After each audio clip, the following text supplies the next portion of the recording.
Asian Star Radio, another very warm welcome going out to each and every one of you. Welcome to the program. It's Mix Nation, the hottest mix show across the capital. I go by the name of DJ Haashim. Yes, I'm back again.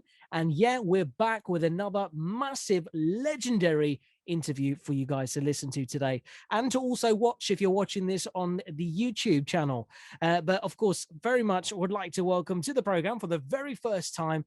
He's an infamous household name for the Bhangra music industry. He's a powerhouse in his own right and a complete legend. I would like to welcome to the program today, Bally Sagoo. Welcome, bro. What's up, man? How you doing? Really nice intro. Thanks for that. It's a perfect intro. I like it. Thank you, bro. I thought, you know what, I had to give you the introduction you do deserve, man. That was nice, man. That was nice. Very, very sweet of you, man. Cool. How's it going? Good, man. Good. Obviously stuck in a lockdown in Birmingham, like everybody else is, waiting for things to get a bit better, but hopefully there's some light down the road. Let's see. I don't know, man. It's a bit ambiguous at the moment. It's a bit give and take, a bit of hit and miss, and I'm not too sure where we're going to kind of go. But I'm hoping by the end of the year we should kind of get back to at least get a holiday before that, man. Hopefully before that. Has it affected you quite dearly as well, like in your sort of line of work? Has it really affected your work quite a lot? Absolutely. I mean, like everybody else, when musicians and stuff traveling around the world, I've been stuck here for, almost close to a year now, since last March. It was no point complaining so much because you have to accept it that you're stuck in a lockdown and you got to make the most of what you got. And that's exactly what I've been trying to do. The good thing is I've been able to put the finishing touches on my music. I've been able to spend some more time at home and see the family more. So there has been some plus points about being locked down, that's for sure, man. No, it's true. I think it's given a lot of guys, especially people who are in our industry, so the musical industry, that time, because most of the time it's taken up whether you're working with different artists in the studio or whether you're even touring or going to other countries, whether you're traveling between here and India. Your time does get taken up, and I think that also gets neglected. Have you taken up any sort of hobby though during lockdown? Have you started something new? I'm doing a lot of cooking, man. I love my cooking. That's my main thing. Obviously my music is always the thing. I'm always on my laptop with my headphones. That's my main thing. But otherwise, any new hobbies? Not really. But I've been enjoying cooking a lot, man. I love cooking. Nice. I've been doing a lot more than before. Because, why not, man? I'm spending more time at home so I can just make the things I like. What's the signature dish? What's your signature dish? Everything, man. I love to do my chicken curries, my lamb curries. I love to do my roasts. I do all types of stuff, man. I've been all right. I've been told my food's not bad. So maybe one day you can sample my food. I think you'll be okay. You'll survive. If I can come down, I'd actually be quite honored if I can come down, have a look at the music collection, and then have a nice butter chicken with you. That's it, man. It's all about the music, man. We can just do some serious vibes and have some nice balti chicken or something, I see you hear that, guys. You're seeing it, you're hearing it right now. Bally's inviting me around for a chicken curry. Yeah, and man. I'm pretty sure I'm sure everyone's jealous. So, Bally, so I know it's been quite a testing time, but you haven't stopped music. You've got music releasing quite regularly. You dropped a massive Valentine's release, which was Kinna Chauna. Gotta say, big tune. Loving the vibe, and all I could hear when I first heard the track was "Pyar Kiya To Nibhana." Am I the only one to say this? You've obviously got some nice knowledge about the 90s music. That's really cool because some kids don't know the 90s tunes, man, and that's why I think wow, because there were some massive tunes then in the 90s, man. Huge great songs, and this comes turbocharged from the 90s and just catapults into the 21st century, man. Definitely. So tell me, what inspired you to put a tune like this back out? Well, this is from the new album, obviously, and it's leaning on those type of vibes, obviously, and because it was close to Valentine's, I thought, rather than coming in with some really, out tempo, really outrageous songs, I thought we'd come up with a nice love song. And hence the video has got a 90s vibe to it as well. It's like a mini movie, and it's been shot on location, so it kind of goes together with the whole package. We spent a lot of time on getting this video done in India, and the song has taken me quite a bit of time to put together. I got a new guy on the mic from Jammu, Vicky Marley. So yeah, I made the tune beginning of last year, actually. Right. and I knew it was going to come out later on in the year, but because 2020 was such a fantastic year, you know, forget it, man. So yeah, wait for the new year, and then I thought, what better than coming towards Valentine's? So yeah, we decided to release this, and then it's done really, really well. I'm really, really glad, and people have been saying, "Wow, it's got a typical Bally Sagoo 90s vibe, man. It's got like the whole sound of the 90s," and immediately when you hear it, man. So I mean that's a good sign, because that's what I wanted people to say. I think that's good that you got like the message across. Like for me, like that it hit me, because when I first said it, I was like, okay, cool, pure 90s beat. And then I heard that it was the drum beat for me, because I was like, it's very nostalgic when it comes to Bollywood and that whole Pyar Kiya To Nibhana. And for me, then I was just feeling the vocals. Vicky Marley, fantastic vocalist. Where did you like discover this guy? Yeah, well, I mean, it was a surprise, really. He sent me. He was singing the song on a phone to me on a WhatsApp. And he was singing totally different. And I told him, I said, whoa, 1 second. He goes, I've just composed this song on my guitar. What do you think of it? And I was like, dude, this is amazing, man. And I'm like, just relax the tempo a bit. And I got an idea that I think it will go on the music that I'm working on at the moment. So I sent him over a couple of beats, and I said, sing it to this tempo. I want it on a mid tempo. I knew it was going to be on a love vibe. It was going to be on that real mellow, chill out vibe. But I still want the beat to bang, you know what I mean? I still want the thump behind it. So I just told him, I said, send me the vocal. So he went to a studio there nearby.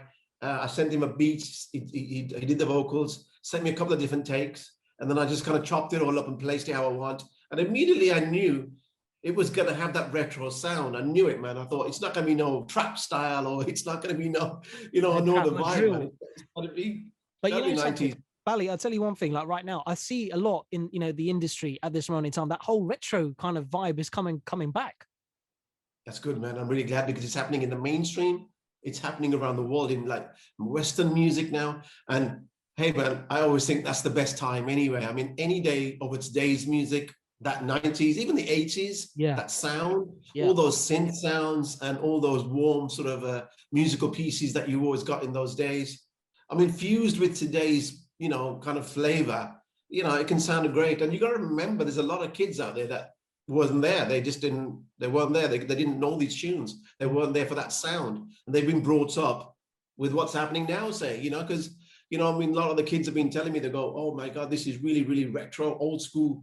For me, it's like what I grew up with, it's the kind of songs that I, the sound that I love making. And a lot of my songs have got that vibe back in the days. And so I thought, okay, let me go into that 90s vibe. Like the new Bhangra song, man, it's straight from Star Crazy time, It's got that whole element there. It's just been catapulted right now. And that's what I wanted to create, really, because sometimes overcomplicating something, it doesn't work all the time, man. Sometimes simplicity, just simple stuff, it can kind of work. And that's what I always believe in, Yeah, you're right, man. Like, keeping it simple. And coming back to your other point, like, I quite agree with you. Like, when it comes to that whole 80s, 90s era, there is no era unlike it when it comes to music, films, fashion, and music. I still talk about this with, like, my family, my parents and stuff like that, because that era was especially untouchable, especially here in the UK, across the UK Asian scene. It's what built the foundation, I think, for us.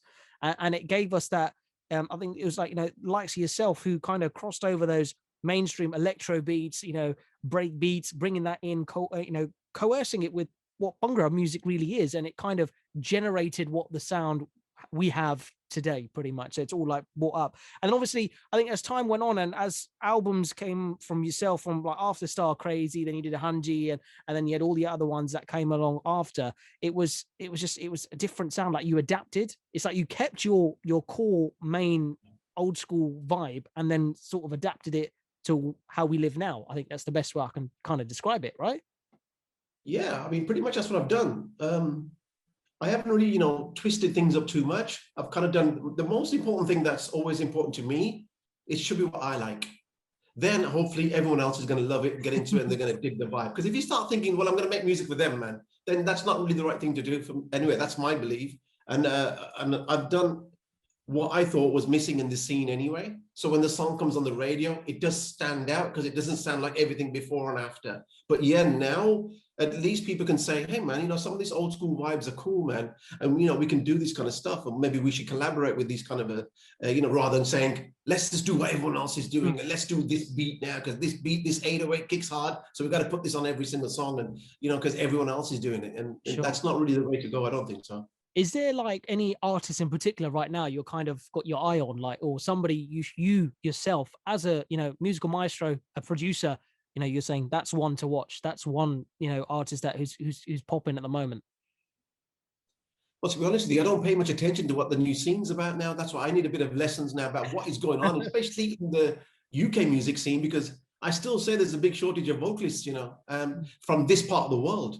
And that's what we need more of, really, because for me, it's more about good vocalists, good singers, not so much about producers, because there's a ton of producers now, and there's just not enough singers, vocalists, songwriters even, and rather than obviously looking at abroad, because for me, it's always been about we're the trendsetters here, you know, but that really hasn't been happening for a long time now, really, because a lot more stuff I know is happening abroad, and maybe people have just woke up now and thought, hey man, we can compete and even make better music than the UK, you know, because even Punjab right now, I mean, you know, a lot of the guys I know in Punjab are more into the trendy stuff now. They don't really dig the real hard Desi stuff for some reason. They're really going heavy onto the whole mainstream sound, the whole, you know, R&B vibe, the whole reggaeton vibe. Yeah, the reggaeton hip hop vibe, the boom baton sound. I mean, they've all kind of like thought, hey man, we want to be more mainstream. Whereas I think we've always wanted to keep it more Desi here in UK anyway. We've always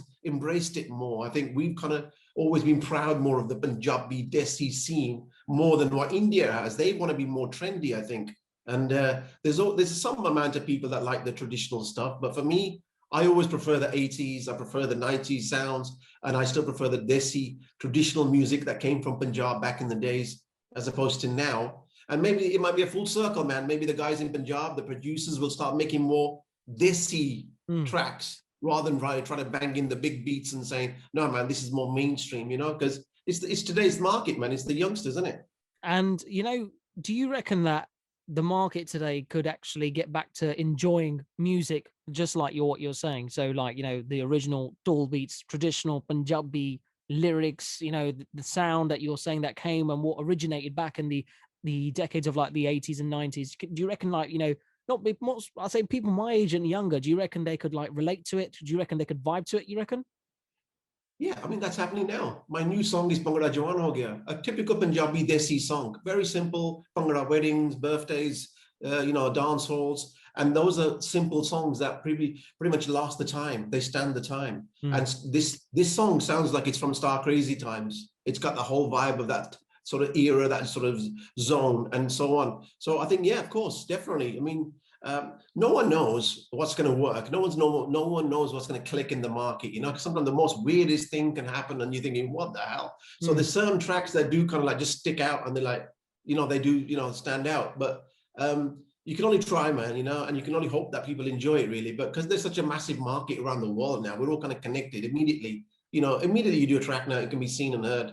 And people can get into it. Whether they like it or not is another different story. But obviously, it's more about the youngsters now, really. The older, elder people are not so heavy into, let's check out the latest music or let's check out the latest tune on the radio, because, I mean, it's just one of those things, the music, you know, the whole cycle of the youngsters are coming through and they're inspired by maybe Drake or someone, or they're inspired by somebody on the mainstream or a rapper. And they're like, hey, man, I'm going to rap like him, or I'm going to make a track like this guy, and so on and so on. So their inspiration, our role models are pretty much are their same age. So they're looking at pretty much youngsters that are similar age to them, whereas we didn't have that when we were growing up. We didn't look at other older singers and say, you know, oh, he wasn't my hero, he was my hero. My heroes were all types of age groups, man, and different types of singers and musicians, and that's why we had a different type of upbringing, you know. And today, people sort of look at their role models, and normally the role models are a lot more similar age, you know. And who would you say it was your role model, as you know, you came in as a producer?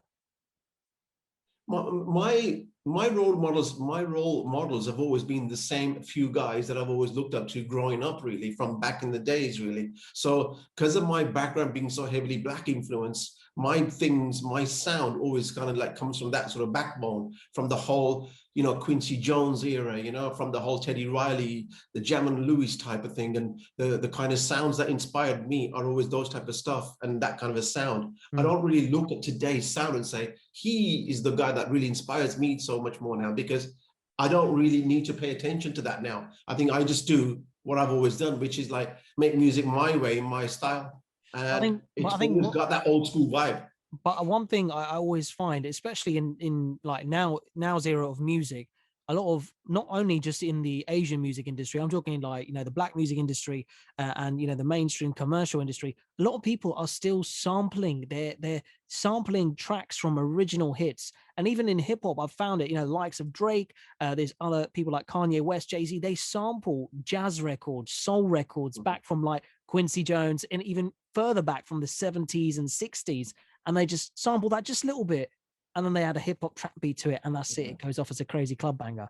And I think it's just remembering that's like kind of coming back to my other point. Like it was a foundational point for us to then take it forward to the next level. Don't you agree?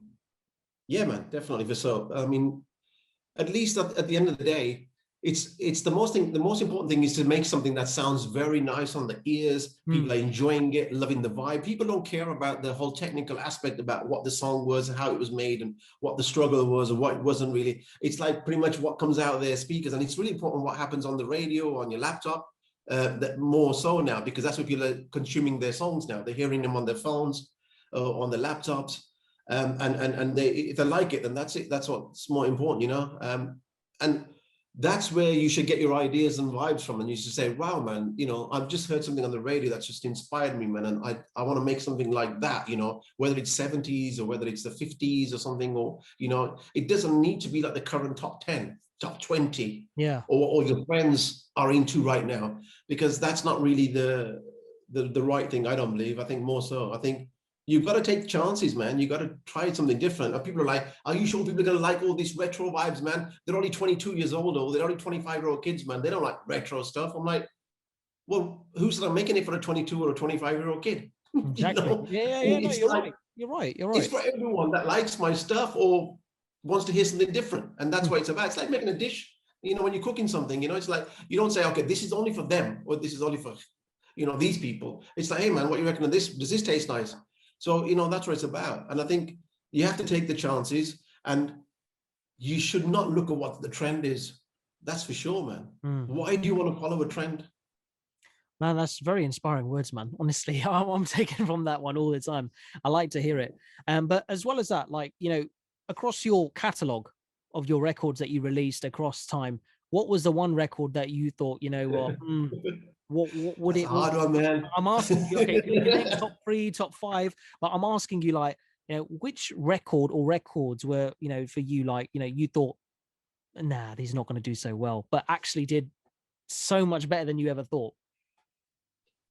Well, I mean, one song that I've always sort of thought was like a filler, not that I would say it was a filler, was on my album when I did the whole, remember the Kiddaji track I did, Kiddaji? Yeah. And I was like, this is going to be a very simple track, and it's the last track on my album, and are people going to get into it? And I had no idea, and pretty much I made it in like literally a couple of days, simple beat, nothing else. And I was like, it's the last track on my album, hopefully people will like it. And years later, people still start talking about that whole proper Desi, Kiddaji track that I made. And I was like, wow, man, that's like very unusual, because I didn't think anyone would like that track, but it did go down pretty well. And I was like, it was an experiment to see whether people like that duet vibe, they like that real hit, Desi sort of song. And it's not everyone's cup of tea, man. It's definitely not Bollywood's cup of tea. I know that. But, I thought, okay, let me see how it goes. And I go so many places and people always say, hey, man, you should do some more tracks like that Kiddaji track, man. I'm like, whoa, man, that's a surprise. I didn't expect that, I'm like, I thought you say the normal stuff that people like Mahaja Nachle or something, or the Good Night Heart, which is always the top of the pile from everyone's choice. But I'm like, whoa, when I get random people saying different types of songs, like something uprising from the East, I'm like, whoa, and like Yaar Mera Tu and Hanji, that song was such an amazing track, I feel, right? I didn't even realize that years later, people will start, connecting with it because Botala Shrab took the whole, limelight from the whole album, man. Correct. And I was like, people sometimes forget there's some other good songs on the album that really didn't have videos because we didn't have music videos for half of our songs, man. We didn't need them, man, because you were judged on the sound of the song. And that's more important. I even think, the video, the song. I think there was another track off that album, which is actually one of my favorites as well. And that was Dil Mangda. That's still a big tune, I think. Oh, yeah. Still goes down the street, man. Well, you're listening to some old school stuff, man. That's quite good. I'm born and raised, man. I'm telling you, I've got the right musical knowledge. That's nice. That's really cool, man. Yeah, because a lot of the younger generation, they don't play a lot of the old school stuff, really, because to them, they're like, nah, man, that's not really us. Like, we're more into this right now. And I'm like, okay, cool. That's what, if you think, then you really missed out some really good stuff. Like for me, the whole, like the Bindra Kia stuff. Yeah. The kind of stuff that was happening in the wedding scene when we were DJing back in the 80s. Those are amazing times, man. And most of those songs were all totally different because they were all different singers, different sounds, and live musicians. Live, yes. And great compositions. And lyrics are just out of this, out this world. And we had the UK guys like the Hida Premis and the Laughs and all that mixed up with the whole Desi stuff coming from India. And that was really a very vibrant, very powerful time, I think, because you were surrounded by so many great songs, left, right, and center, which were not auto-tuned and were not computer generated. They were sounding so much more fresher on the ears, It's like Motown, you know what I mean? For us, that was our Motown stuff. So all that 80s vibe of those Punjabi songs were definitely the Desi Motown, man. That's crazy, man. That's a great way to describe it, though. But could we see like you sort of collaborating with the likes of Maljeet Singh again? Like maybe bringing back some old school wham band stuff, or are we gonna see someone new on the team? I want to see. Never say never, man. I mean, I'm always up for working with anyone that's can sing and works, sings well. And yeah, of course, you never know, man. I mean, people ask me all the time, would you work with X, Y, and Z people that you worked with them before? I'm like, you never know. Let's put it that way. You never know. I never say never, but you never know. So tell me, so you got the latest single now, Bhangra Jawan Hogaya. How's it doing? What's the response like? Well, it's just got releases now, and I'm really, really happy because I wanted a Bhangra song for so many people for so long. It's been a long time since I did Bhangra music. And when I released the Kinna Chauna song, everyone's like, Bally, man, what's happened to the Bhangra, man? We want Bhangra. I'm like, everything's coming in the right sort of way, give me a chance. I'll serve you all these things because the album is coming. So I'm like, one by one. And as you know, Valentine was just there, man. I'm like, okay, this is, you don't want a Bhangra song for Valentine's, man. It's got to be a nice romantic number, It could be, but it depends on how you want to bring it. Yeah. I mean, I personally think so. I mean, I think the Kinna Chauna track is more perfect for that kind of occasion, and it's more perfectly suited for that type of a mode as well. And more importantly, I just think everyone needed a different type of a cheering up mood, because everyone's sort of bogged down with the whole lockdown stuff and all that. We all need to just mellow, chill out, relax, and just relax a little bit, and just get our mind up what's going on. And right now, belting out a lot of club tracks are quite difficult because you can't go clubbing, You can't DJ, you can't even get the response, you can't check the sound system in the club. So it's like, it's great making dance music, but you want to hear it, you want to dance to it, Right. But having said that, I mean, obviously that's why we got all these things in place. So yeah, I mean, Bhangra Jawan Hogaya has just come out now. I'm glad because I teamed up with Jelly again after so many years. I worked with him back in the days, man. On our Whiskey the Bottle song, and it was great. And when I spoke to him, I said, let's just do a normal, typical old school Punjabi song and keep it very simplified about the two main things in a Bhangra song, man, the dole and the tumbi, man. And so let's just keep it very dance floor. He goes, Paji, tusi ta bas apna kaam kar liyo, main bas mera kaam kar lunda. And so he just sang it on the phone. I'm like, yes, I like that. Change a few lines there. And then I'm like, cool, man, simplicity done. And so yeah, I mean, it was just and I told him this is off my album, and he was so excited. He goes, "Wow, man, I'm so glad I'm gonna be on the album." I'm like, "Yeah, for sure, man." People are, looking forward to us working again some point. I'm like, and this is perfect now. So yeah, and a typical Desi video, Desi song, and it's off the album, and the whole album is not Bhangra, but yeah, there's this Bhangra on there. So I've kind of mixed up all the vibes. It's not going to be another Hanji or something, or a Star Crazy where every song is just a Bhangra song, because I've made all types of tracks on the album. But musically, sound-wise, there's all different vibes on there, man. There's some reggae, man. I mean, I've got all types of vibes. I've got some dancey vibes. I've got some nice, the ballad vibes. Hopefully something for everyone, man. Brilliant. And who else can we see being featured on your album? And when is it looking to release? Well, I'm not going to say that right now, but you'll have to wait and see. I thought I'd get a little bit of an exclusive. You'll have to wait and see, man. But the album's coming, yeah, literally, it's just round the corner, man. It's ready. Come on, Bally, give me a date, man. Come on, we got to know. It's highly anticipated. You can't just leave me hanging, man. There's some treats on there. Okay. There's some treats. That's all I needed to know. I'm hoping I've already hit some buttons there somewhere with a few artists, few names. I think there's something there for everyone, man. That's my main thing. But I'm just, I can't wait for you guys to get it. And obviously, I'm looking forward to everyone just, enjoying it and telling me what they feel, which track they like, because some people like Bhangra, some people like the whole. I personally, I always love my mid tempos. I always like my sort of epic ballads and all that kind of stuff because I love producing them. One of the tracks I think is turned out amazingly from a singer from Punjab. But yeah, almost. There's some good stuff on Come on, bro. You might as well just spill it, man. Tell me. Yeah, I know, man. I just nearly did that. I was like, what? Oh, rewind. That's it. So it's good, man. I'm liking it. Like, you're bringing a good energy. How many tracks are we looking to expect from the album? There's quite a few tracks on the album, man. There's enough because I put out a little sort of a questionnaire before. Now I'm asking everyone, like, what's a good number of tracks to have on an album? And everyone's like 10 tracks, 12 tracks, you know what I mean? One guy said 37 tracks. I'm like, yeah, right, that's a good album, isn't it? 37 tracks.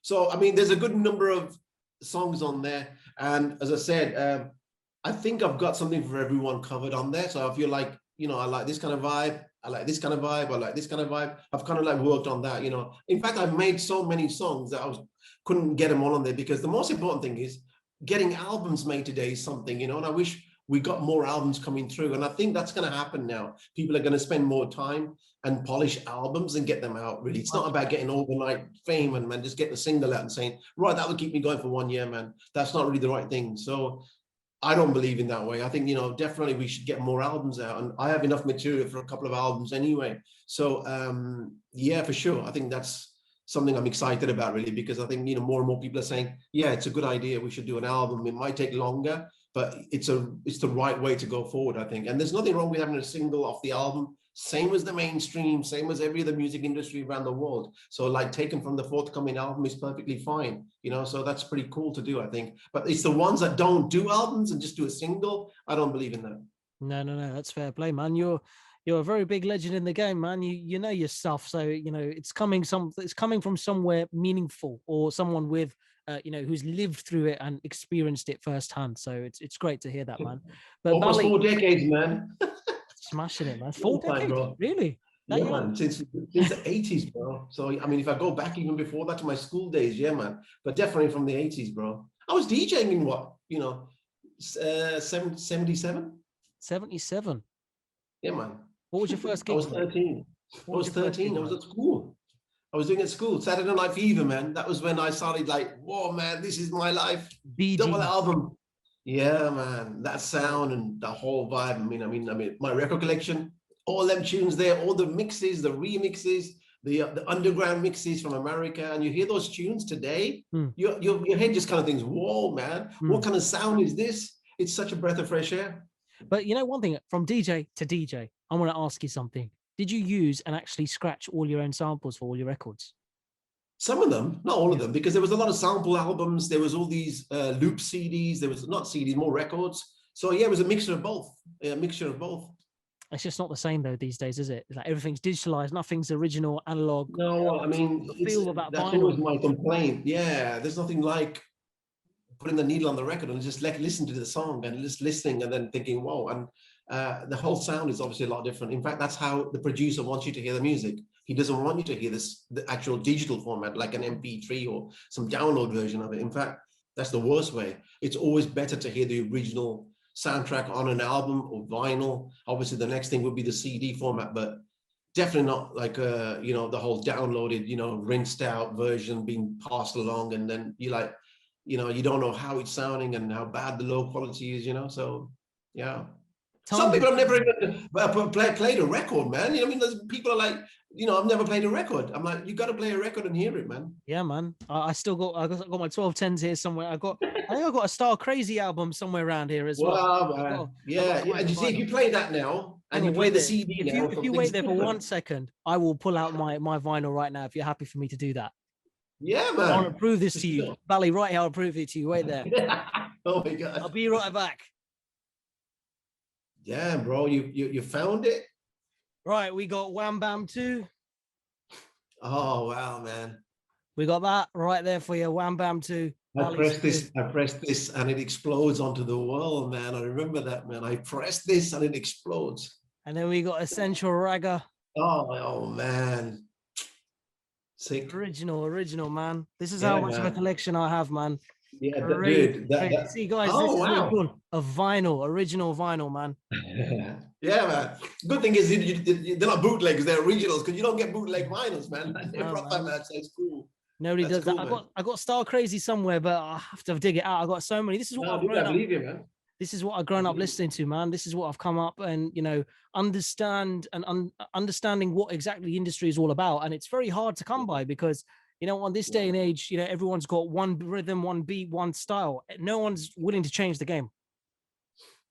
Well, I mean, that's always been my kind of a thing, really. I mean, everyone kind of like does what everyone likes, and if everyone likes one thing, they're like, let's do that. And that's not really what you should do. But it's like, I do what I do, man, and obviously I've kind of like mix it all up. And that's what I've always done. I always mix up all the vibes, man. And I don't look at one audience, I don't just think Bhangra is everything or Bollywood is everything or this is everything or that's everything.